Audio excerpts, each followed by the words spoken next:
নমস্কার দর্শক বন্ধুরা, প্রিয়াঙ্কা লাইভ চ্যানেলে সবাইকে স্বাগত জানিয়ে আরও একটি নতুন ভিডিও নিয়ে তোমাদের সামনে চলে এসেছি। এটি হচ্ছে অম্বুবাচী সম্বন্ধে, তাই ভিডিওটি স্কিপ না করে অবশ্যই সম্পন্ন করুন।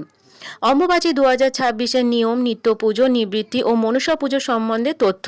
অম্বুবাচী হলো মা কামাখ্যা আদ্যাশক্তির বার্ষিক ঋতুকাল উপলক্ষে পালিত এক বিশেষ তান্ত্রিক উৎসব। এই সময়কে পৃথিবীর উর্বরতা ও সৃষ্টি শক্তির প্রতীক হিসাবে মানা হয়।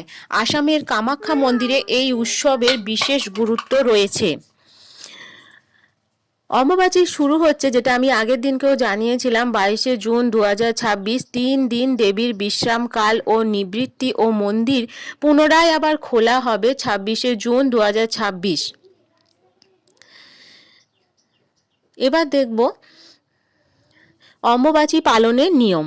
এই সময়ে অনেক ভক্ত নিরামিষ আহার করেন, নতুন বীজ বপন, শুভ কাজ ও গৃহ প্রবেশ থেকে বিরত থাকেন।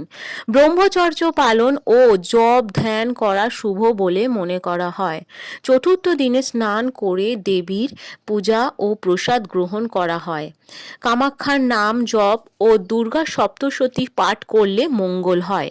নিত্য পূজার বিধিনিষেধ ও করণীয়: ভোরে স্নান করে পরিষ্কার বস্ত্র পরিধান, প্রদীপ ধূপ ফুল ও ফল নিবেদন ও ওং হিং কামাখ্যায় নমঃ মন্ত্র জপ, ভক্তি ভরে আরতি ও প্রার্থনা বর্জনীয়। অপবিত্র যেটি করবেন না সেটির কথাও তুলে ধরছি। ক্রোধ, মিথ্যা ও অশুভ শক্তির চিন্তা থেকে দূরে থাকুন।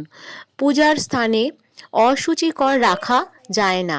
অম্বুবাচী নিবৃত্তির সময় নিয়ম: নিবৃত্তির দিনে গঙ্গা জল বা পবিত্র জল দিয়ে স্নান, দেবীকে লাল ফুল, সিঁদুর ও ফল নিবেদন, প্রদীপ ও ধূপ জ্বালিয়ে আরতি, প্রসাদ গ্রহণ ও দান ধ্যান করা শুভ।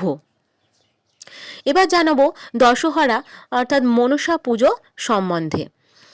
আষাঢ় মাসের শুক্লা দশমীতে অনেক স্থানে মা মনসা দশহরা পুজো হয়। পূজার উপকরণে লাগে মনসা ঘট, জবা ফুল, দূর্বা, দুধ, কলা, মিষ্টি, প্রদীপ ও ধূপ। একাদশী মনসা পুজো: দশহরার পরের একাদশীতেও বহু স্থানে মনসা দেবীর আরাধনা করার রীতি রয়েছে। পরিবারের পূজার ফল হিসাবে পাওয়া যায় পরিবারের সুখ ও শান্তি, ধন ধ্যান বৃদ্ধি, সন্তানের মঙ্গল কামনায় মনসা দেবীর প্রণাম মন্ত্র হয়ে থাকে ওং মনসা দ্রব্যই নমঃ।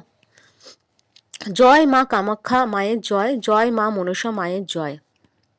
ভিডিওটি ভালো লাগলে অবশ্যই লাইক করবেন, কমেন্ট করবেন এবং সাবস্ক্রাইব করতে ভুলবেন না।